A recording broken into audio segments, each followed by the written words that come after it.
राम राम सा, जय श्री किसान।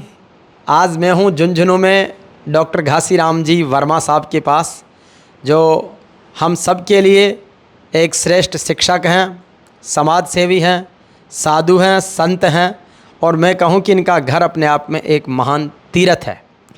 तो डॉक्टर साहब, बहुत सौभाग्य हमारा कि आपसे मुलाकात हुई। आपका जेवीपी मीडिया में बहुत बहुत स्वागत और अभिनंदन है। थैंक यू सो मच जी, बड़ा अच्छा लगा। आपका सानिध्य कई सारे लोगों को प्रेरित करता है। बहुत सारी संस्थाओं के निर्माण और विकास में आपकी एक बड़ी भूमिका रही है। किस तरीके की जर्नी रही है लाइफ की?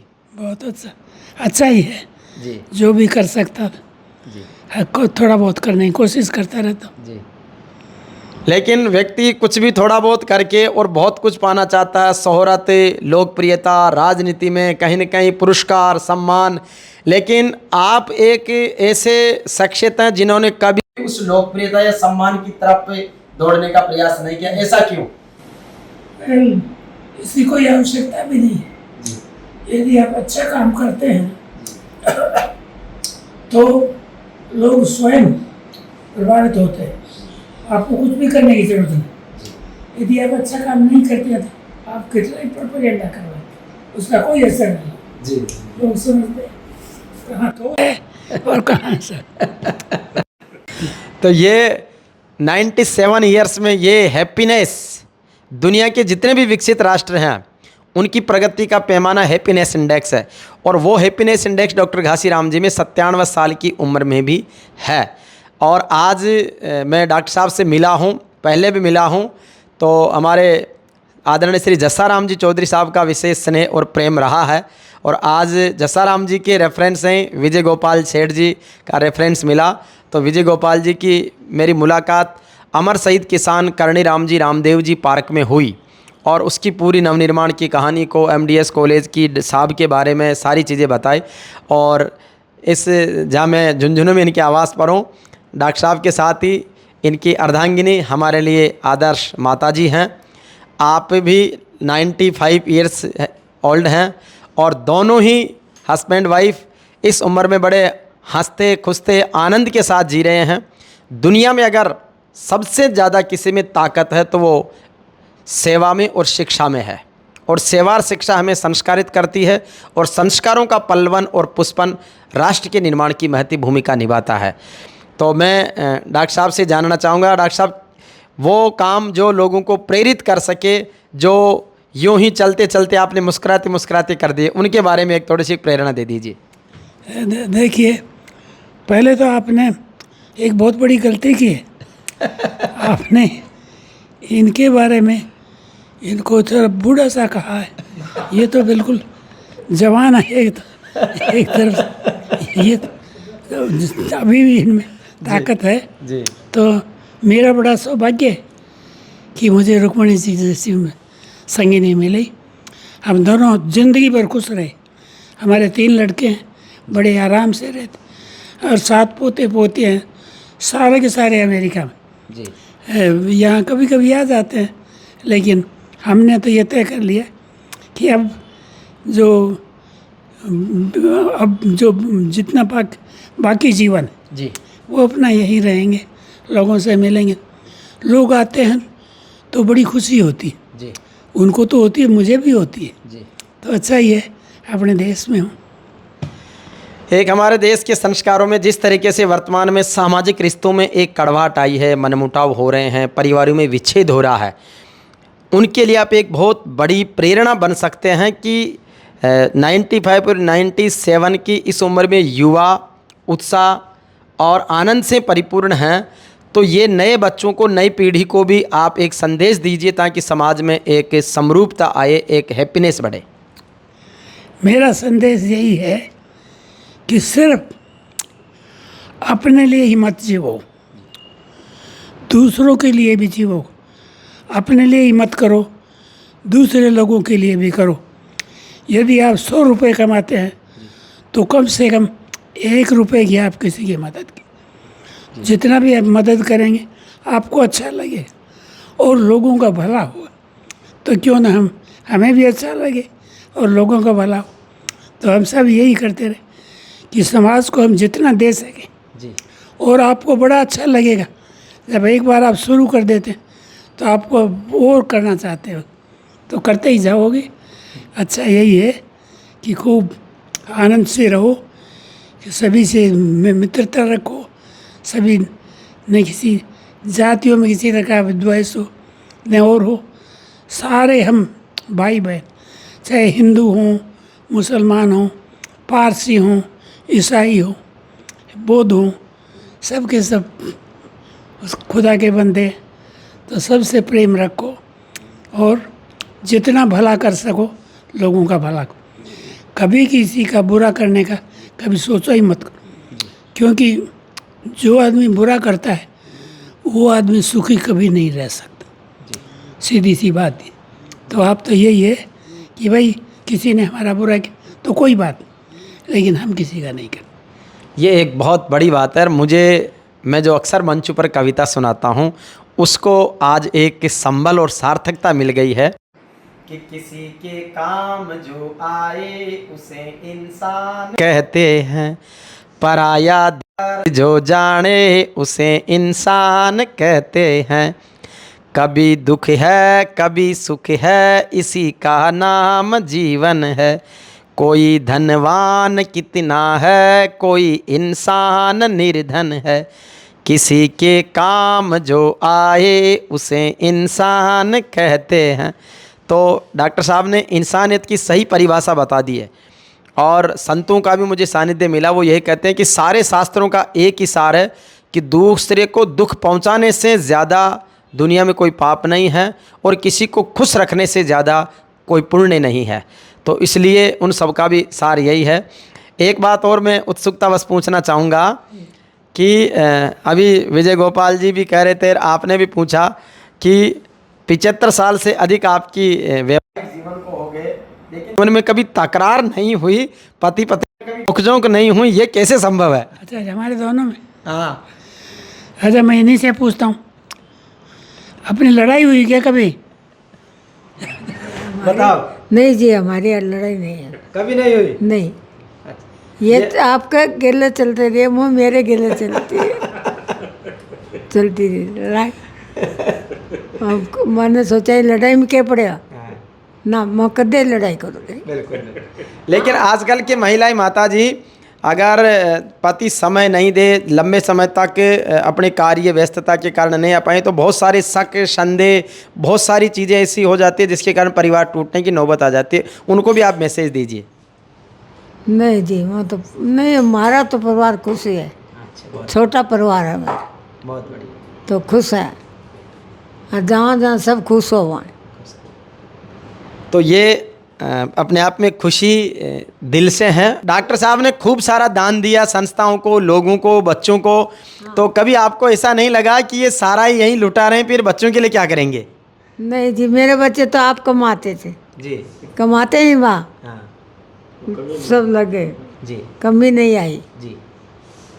तो इनके दान देने में आपको हमेशा आनंद आया? हाँ जी। ये तो दान पड़ी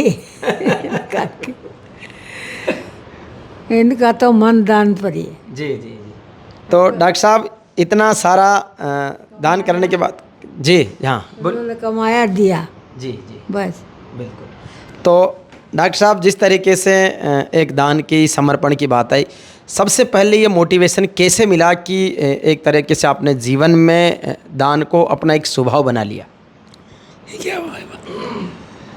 किस तरीके से प्रेरणा जगी चैरिटी की? जनरली हर लोगों में आती नहीं है ये। अच्छा देखिए, ये बड़ा आसान है, जी क्योंकि मैं हमेशा गरीबी में रहा, जब भी पढ़ता रहा तो कहीं न कहीं से मुझे मदद मिल ही जाती। तो जब मैंने ये देखा कि जो लोग मुझे नहीं जानते वो भी मुझे पैसा भेज रहे। एक बार मैं बनारस में पढ़ रहा था, तो मैं एमए का इम्तिहान नहीं दे सकता था, और एक रोज़ था, दूसरे यदि उस पैसे जमा नहीं कराता तो एग्ज़ाम में नहीं बैठ सकता। 2 साल का काम बेकार था। लेकिन साहब 3 लड़के, साउथ इंडिया का एक लड़का है, पहले दिन ये बात करने के लिए, तो मैंने उससे बात, फिर कहा तुम उदास लगते हो क्या बात है। तो मैंने सोचा इसको बताने से क्या फ़ायदा, फिर भी मैंने उसको बताया भाई ये है। वो गया अपने 3 साथियों को, एस महादेव शास्त्री, DV शास्त्री, वो एस महादेव एक गरसप्पा, एक और 3 लड़के आए, और जो मेरी फीस बाकी थी सारा का सारा पैसा ने मेरे सामने लाकर रख दिया। मैं एक शब्द भी उनको धन्यवाद कर नहीं दे सका। मेरी आंखों में आंसू आ गए कि देखो इस तरह के लोग, साउथ इंडिया के लोग जो मुझे जानते भी, ऐसे जानते तो थे लेकिन इतनी मदद की। तो मैं साउथ का भी था, नॉर्थ का भी था, ईस्ट का भी था, वेस्ट का भी था, सब तरह से। और मैंने जितना भी लोगों की थोड़ी मदद की है वो मुझे अच्छा ही लगा। और इसमें आपका कोई ज़्यादा पैसा नहीं लगता जी। आप थोड़े से पैसे से भी किसी की मदद करें, वो भी अच्छा है। तो मैंने तो यही तय कर लिया कि किसी की थोड़ी बहुत मदद हो सके तो करते जाओ, और जब तक जिंदा हूँ तब तक करता रहो। अभी मेरे पास काफ़ी पैसे तो कह रहा हूँ यही पड़ा रह जाए। और 3 लड़के हैं वो बांट नहीं और अपनी ये जीवित रहेंगे तो थोड़ा इनको भी दे दें, या ये पहले से उनकी लिए कैसे तो मुझे भी दे दें। अच्छा यही है। अब हमारा जीवन बड़े आराम से बीता, ज़्यादातर तो मुझे गरीब, लेकिन गरीबी में भी कहीं न कहीं से धक्का लगता और गाड़ी आगे चलने लगती। यानी आपने बचपन गरीबी में बीता, लेकिन जब आप पढ़ाई में आगे बढ़ते गए, जब आप सक्षम हो गए, उसके बाद में आपने उस गरीबी के दिनों को भूला नहीं और हमेशा ज़रूरतमंदों की मदद करते रहे। सर, आपने कितने देशों की यात्राएं कर ली होगी, क्या अनुभव है विदेश यात्राओं का? मैंने तो बहुत से सारे यूरोपियन कंट्रीज़ की, अमेरिका की, कनाडा की, मेक्सिको की, और भी दुनिया के बहुत से देश हैं, रशिया की, और चाइना नहीं गया, लेकिन जापान की, और वैसे ऑस्ट्रेलिया की, न्यूजीलैंड की, तो सारे देशों की मैंने यात्रा की। किसी सारी दुनिया देख ली है और बस सही अच्छा चला। अच्छा, पूरी दुनिया देखने के बाद आपको भारत में बसने का मन हुआ कि एक वो गाना चलता था कि फिर भी दिल है हिंदुस्तानी। देखिए जी मैं जब अमेरिका में रहता हूँ जी तो मेरी गाड़ी मेरे दरवाजे पर खड़ी रहती, जब इच्छा हुई गया स्टार्ट की कहीं से। अब वो सुविधा नहीं, लेकिन अब मेरे पास जब भी इच्छा के गाड़ी आ जाती ठीक है। तो इससे बड़ा और लोगों को बड़ा अच्छा लगता। कोई भी बूढ़ा आदमी, बहुत से आदमी इधर यूपी आते हैं और वो कहते हैं साहब हमारी आपसे मिलने की बड़ी इच्छा थी, आप मिल गए तो बड़ा अच्छा। वो आते हैं, उनको चाय वाय पिलाते हैं, बैठते हैं तो बड़ा अच्छा लगता। साहब आपके दर्शन हो गए, इससे बड़ा हो। तो इस तरह से मैं जब अमेरिका में था जी तो यहाँ वेस्टर्न यूपी के जाटों के लड़के बहुत MIT और हार्वर्ड, तो वो आते ही ये पूछते थे कि हम डॉक्टर घासीराम जी से, तो वहाँ तो पता लगाने में कोई देर नहीं लगी। फ़ोन देख वो फ़ोन करते तो भावना मेरी हमारी पुत्र वो फ़ोन उठाती और वो कहती कि ठीक है आप कब आना चाहते हो, अब आज आ जाए कल, तो ठीक है आज ही शाम को आ जाए। कितने बजे? 4 बजे आ जाए। 4 बजे आ जाते, बातचीत करते। अब शाम को खाने का समय हो तो वो कहने लगी हमने खाना तो बना लिया, यही खाना खा।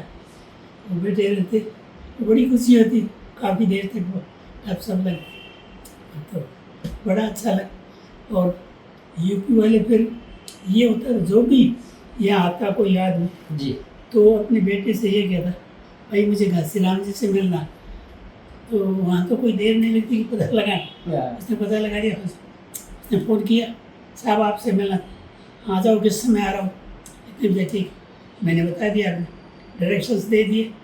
और वैसे तो वो अपना मैं अपना एड्रेस दे दूँ तो वो अपने आप एक मशीन है अपनी कार में लगा देते तो वो बताती रहे अब दाएँ मुड़ो, अब बाएँ मुड़ो, अब लाइट आएगी तो रुकना पड़ेगा, अब ये करना है, तो सारी वो बता दे रहे। आपको कुछ भी नक्शा देखने की किसी चीज़ की जरूरत, तो बड़े आराम था, जिंदगी बीत गई। और अब थोड़ी सी और, अब कितने वर्ष और जीना चाहती है? अरे अब तो भगवान देखो भगवान देखो बत्ती ही रहता है तो बोल जाए बहुत बढ़िया, ठीक। बड़े बड़े चीज़ें नहीं तो अब आराम से हैं, जब भी इच्छा होगी तब कहीं चलो चलते हैं। अब यहाँ से तय कर लेंगे, हम दोनों की राय मिल जाएगी, चल देंगे। तो ये अपने आप में बहुत ज़बरदस्त बॉन्डिंग, दोनों का हैप्पीनेस, ये हम सब के लिए एक बहुत बड़ा मोटिवेशन भी है। माताजी पिताजी के बारे में, परिवार की पृष्ठभूमि के बारे में बताएं। हाँ जी जैसे मेरे पिताजी जी बहुत ही समझदार आदमी थे। जी तो वो गांव में किसी का पाला या और इस तरह का खरीदते थे, और उसको वहाँ के जाकर वहाँ शहर में बेचते थे। जी तो शहर में उन्होंने एक जगह से एक सेठ जी ने हिसाब लगाकर उसने कहा ये लो अपने पैसे। तो मेरे पिताजी ने उसमें से थोड़े पैसे निकाल के उनको वापस दे दिए। बोले सेठ जी थे थोड़ा ज़्यादा दे दिए। अरे बोले मैं कागज़ पर लिखे हैं। बोलो तारा कागज़ न और वो देख लो एक बार। तो सेठ बोलो चौधरी तने कट्ठे हो मिली, तू कट्ठे पढ़ो हो? बोलो कट्ठे ही पढ़ो ना, मैं तो अटे मेरे गांव में ही रही, अटे ही सीखे। बोलो भाई तेरा तो दिमाग बहुत तेज़। तो मेरे पिताजी बहुत होशियार थे, ज़मीन का किसी भी तरह का उस खेत को नाप देते थे। बड़े बड़े अमीर सोचते अमीन जो पैमाइश करवाने के लिए वो सोचते थे कैसे नापे इस ज़मीन, ये तो रेडीमेड, लेकिन वो जानते थे कैसे ना। पिताजी कितने भाई थे? पिताजी और कितने भाई थे आपके? 3 भाई कितने थे?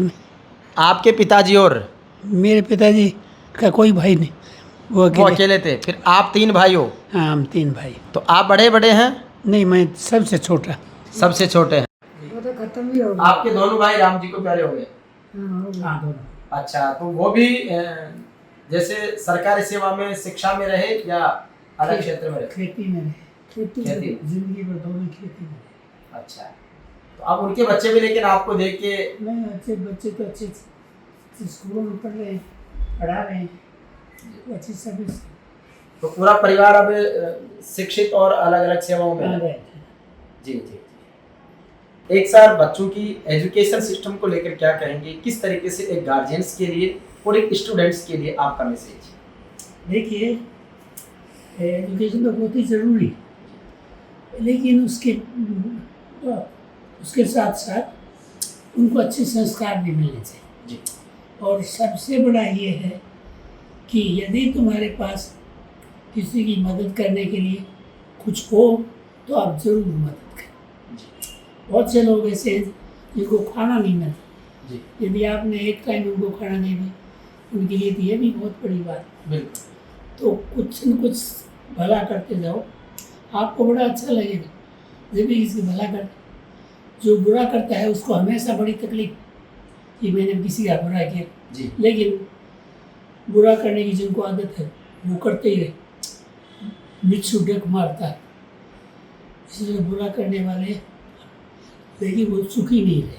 जी तो सुखी रहने के लिए ये है कि सबको एक नज़र से देखो, चाहे हिंदू हों, मुसलमान हों, पारसी हों, ईसाई हों, बौद्ध, कोई भी, सब धर्मों वाले हम एक ही हैं और साथ मिलकर रहेंगे तो जीवन अच्छा बीतेगा। आपस में लड़ेंगे तो एक दूसरे को मारेंगे तो बुरा बीतेगा। यही है अच्छा। पत्रकारिता के रूप में हम लोग पॉजिटिव स्टोरी और अच्छी शख्सियतों के परिचय और समाज के जनहितकारी मुद्दों पर बात रखते हैं। तो मीडिया की क्या भूमिका होनी चाहिए, उसको लेकर के आपका आशीर्वाद और मार्गदर्शन? मीडिया का तो यही है कि जो भी उनको दिखे वही डाले, ये सही है ये गलत। मतलब उनको ये ज़रूरी नहीं है कि गवर्नमेंट ये चाहे कि उनकी तारीफ हो और आप सोचते हैं कि नहीं साहब ये अच्छा काम नहीं कर रहे, तो आप बेधड़क हो लिखिए साहब ये बदमाशी कर रहे हैं, बेईमानी कर रहे हैं, चोरी कर रहे हैं, तो आप खुल के विरोध कीजिए। ज़्यादा से ज़्यादा आपको जेल, लेकिन वो ज़्यादा देर तक नहीं डाल सकते क्योंकि उसके भी कई, तो हमें हमारी जो ये क्या है सबसे हाईएस्ट कोर्ट इंडिया की क्या है? Supreme court. सुप्रीम कोर्ट में हम बड़े लकी हैं कि हर चीफ जस्टिस बड़ा ही गजब का आदमी, उसको किसी का भी डर नहीं, वो बेदड़ा हो, जिसको भी सुना देता है। तो हमें बड़ी, मैं बहुत खुश होता हूँ जब भी उसको सुनता हूँ, बड़ा अच्छा लगता है। तो जीवन में सच्चाई और ईमानदारी की ताकत को आपने महसूस किया है, तो सुप्रीम पावर किसको मानते हैं? जीवन के लिए सुप्रीम पावर किसको मानेंगे नैतिक मूल्यों में? नैतिक मूल्य में सुप्रीम यही ईमानदारी। जी। बस ईमानदारी, आप जो भी काम करें, आपको पढ़ाने का काम है ईमानदारी से पढ़ाई, आपको खेती करने का काम है तो ईमानदारी से खेती की, और जो भी काम हो ईमानदारी से कीजिए। बस जीवन में सुखी रहने का भी यही मंत्र है। है। सुखी रहने का भी यही मंत्र है। बिल्कुल सही बात है। आप अच्छा काम करते हैं तो आपको अच्छा लगता है, तो आप किसी की भलाई का काम करते हैं तो आपको अच्छा लगता है, और आप समय पर सारा काम करते हैं आपको अच्छा लगता है। आज मैंने अपना सारा काम निपटा है, तो यही है, अच्छी आदतें डालो, लोगों की मदद करो, बस। मैंने आपके झुंझुनों में आपसे, विजय गोपाल जी से, श्री शिवकरण जी जानू जो गीतांजलि ज्वेलर्स वाले हैं उनसे, और जसाराम जी से बहुत कुछ सीखा है। शिवकरण जानू जी से मैंने व्यापार में ईमानदारी सीखी है। अच्छा। विजय गोपाल जी से मैंने अपने व्यापार के साथ सामाजिक सरोकारों में ईमानदारी सीखी है। जसाराम जी से सरकारी सेवा में रहते हुए काम के प्रति ईमानदारी सीखी है। आपसे सबका सार आपसे सीखा है। तो ये चारों लोग मेरे लिए अपने आप में झुंझुनू की धरती पर विशेष मोटिवेशनल रहेंगे, और आपसे बहुत सारा आशीर्वाद मिला, बहुत सारी शुभकामनाएं मिली, तो मैं निश्चित रूप से अपने आप में आनंदित हूँ और अपने आप में अभिभूत हूँ कि ऐसी महान शख्सियत से ये परिचय हो रहा है।